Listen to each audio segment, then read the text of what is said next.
Don't you just love the smell of newsprint in the morning? Well, if you do, this is the feature for you. It's our international press review in the papers today with Angela Yeo. Angela, where are you going to start? Well, Mark, we're going to start with a paper in the Daily Telegraph, which is about how things aren't going so well in Afghanistan, according to the British Prime Minister. Now, the Daily Telegraph got a hold of this confidential paper from the British Foreign Office, citing a series of problems in Afghanistan, including the need for more aircraft, the fact that pushing France and Germany to put in a bit more of a contribution in Afghanistan, that's not going well, and efforts to train Afghan police on the ground aren't going well either. There's a massive groundswell of opinion within the UK that troops are underfunded. You know, you hear stories of troops having to buy their own footwear, stuff like that. It's absolutely appalling sending people to fight in those conditions, and it's hardly surprising people are leaking reports along those lines, I suppose. What's next? Next is rising food prices. Now, we know that has meant hunger and political unrest across the world in recent weeks. So we've got a series of articles looking at where the problem lies. Now, we go first to the Houston Chronicle, which comes from the state of Texas in the United States, one of the US's biggest producers of beef, poultry and dairy.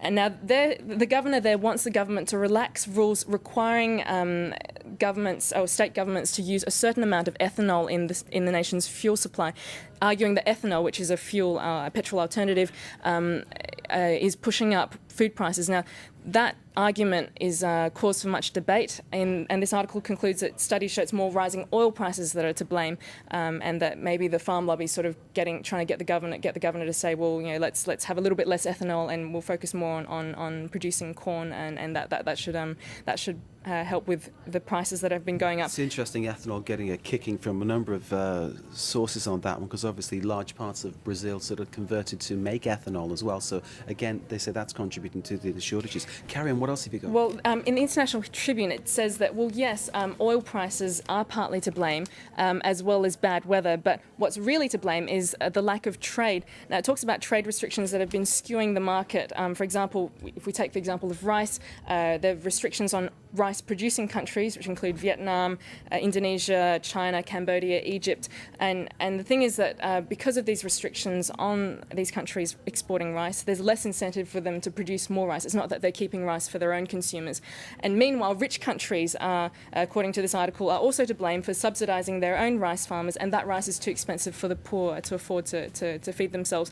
That's sort of the same conclusion of another editorial piece in the Diário da Notícias from Portugal that says there are two main decisive forces in this rising food prices situation. It's the market and law, and the main reason for the current situation is something that's actually quite good, that development in poor countries has meant that more people are wanting to eat, are able to afford to eat. Well, that's pushed demand up, and that means hunger's actually going down, not going up.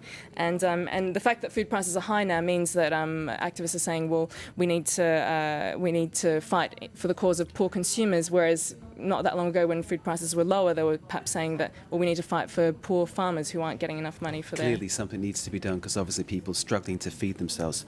Moving on now to the US primaries, I suppose. It's always nice to have God on your side in these kind of situations, but for Obama, God's representative, his pastor, causing a few problems? That's right. He's refused to pipe down, as Jeremiah White gave a speech in front of the National Press Club in the US yesterday.